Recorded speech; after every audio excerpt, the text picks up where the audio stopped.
Assalamualaikum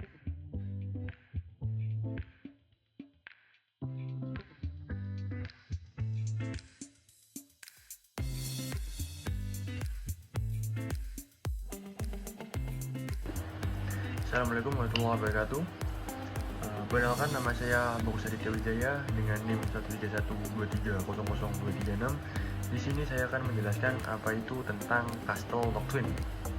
Castle Doctrine juga dikenal sebagai hukum kastil atau hukum pembelaan tempat tinggal, yang dimana Castle Doctrine menetapkan tempat tinggal seseorang atau tempat yang ditempati secara sah, seperti halnya yaitu mobil dan tempat tinggal yaitu rumah.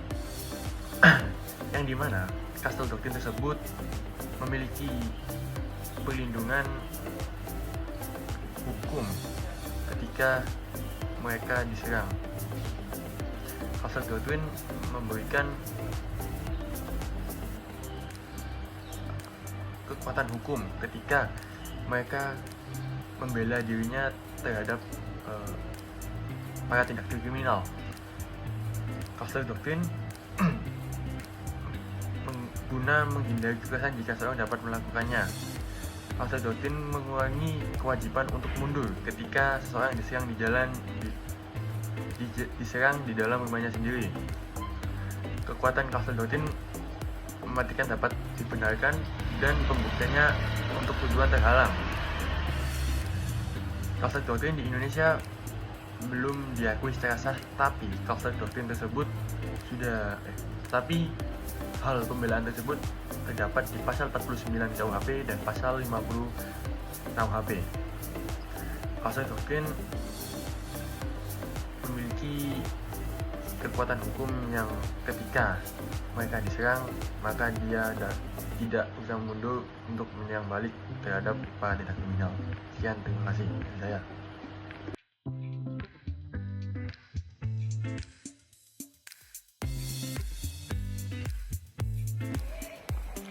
Assalamualaikum warahmatullahi wabarakatuh. Selamat pagi, selamat siang, selamat sore, dan selamat malam Pak Tommy dan teman-teman sekalian. Saya Ahmad Fala Burhanuddin dengan NIM 13123000150 yang akan menjelaskan tentang sejarah Castle Doctrine. Baik, mulainya sejarah dan evolusi Castle Doctrine itu dimulai dari peradaban Inggris atau common law. Ungkapan "a man's home is his castle" pertama kali dicetuskan dalam hukum Inggris oleh Sir Edward Coke pada tahun 1604.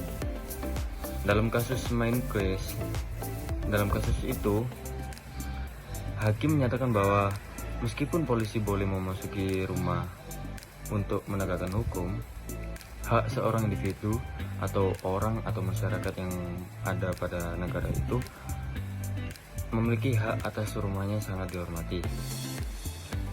Pada masa itu, rumah adalah simbol kehormatan, otoritas, dan tempat aman dari campur tangan pemerintah dan orang asing. Jadi waktu itu Castle Doctrine ini sebagai pedoman atau acuan bahwa semua manusia itu memiliki hak atas rumahnya untuk melindungi dirinya sendiri.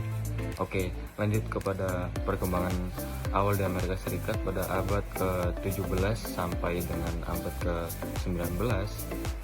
Koloni Inggris di Amerika membawa prinsip-prinsip ini di tengah kondisi frontier atau perbatasan yang sangat keras. Warga sipil sering harus melindungi diri mereka sendiri, sehingga Castle Doctrine mendapat dukungan luas dari negaranya. Kemudian yang terakhir adalah abad ke-20 sampai penerapan dalam undang-undang. Mulai abad ke-20, beberapa negara bagian di Amerika Serikat mulai meresmikan Castle Doctrine dalam undang-undang pidana. Hak untuk membela rumah dari penyusup dilihat sebagai bagian dari hak konstitusional untuk mempertahankan diri dan properti. Kesimpulan dari sejarah ini, Castle Doctrine lahir dari prinsip hukum kuno yang melindungi rumah sebagai tempat perlindungan pribadi. Di Amerika Serikat, doktrin ini berkembang menjadi instrumen hukum yang kuat untuk membela diri diri di dalam rumah, bahkan tanpa kewajiban untuk mundur. Namun, penerapannya menimbulkan kontroversi serius, terutama ketika dihubungkan dengan perluasan doktrin ke luar rumah atau melalui stand your ground dan isu keadilan rasial. Segitu saja penjelasan dari saya tentang sejarah Castle Doctrine. Bila ada kata yang kurang berkenan di hati, saya mohon maaf. Terima kasih atas perhatiannya dan wassalamualaikum warahmatullahi wabarakatuh.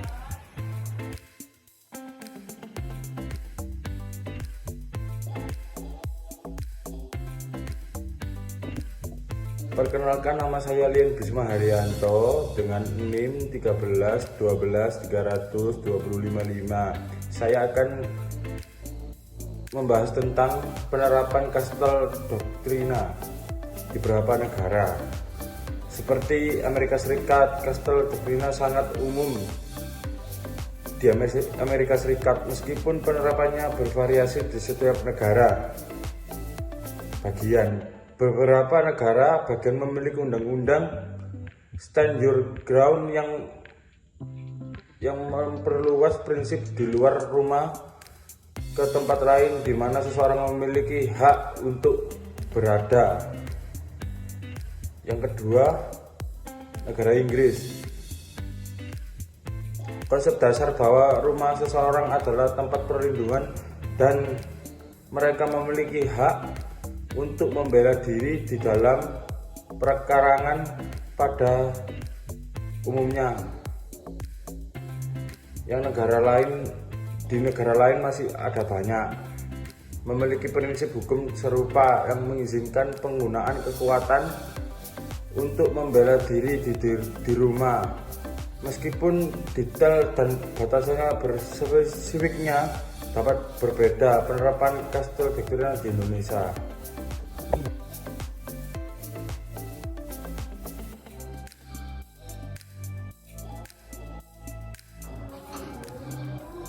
Kemudian contoh kasus, misalnya pada suatu malam seseorang memasuki rumah seorang warga dengan niat kriminal. Pemilik rumah yang sedang tertidur terbangun oleh suara gaduh dan menemukan intruder tersebut dalam keadaan yang mengancam.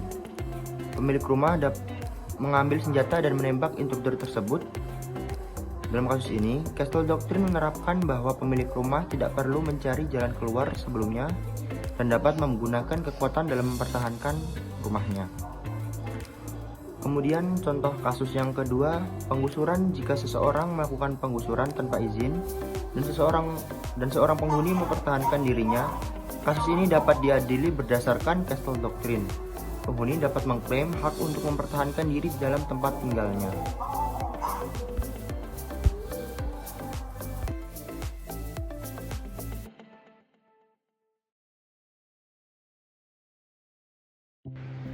Assalamualaikum warahmatullahi wabarakatuh. Perkenalkan, nama saya Muhammad Raka Ramadana dengan NIM 13 12 300 111. Di sini saya akan menjawab pertanyaan nomor 2, yang dimana pertanyaan tersebut adalah apakah Castle Doctrine ini bisa digunakan di Indonesia atau di wilayah tertentu sebagai ius cogen. Sebelum saya menjawab bisa atau tidak, saya akan menjelaskan terlebih dahulu menurut kelompok kami apa itu Castle Doctrine.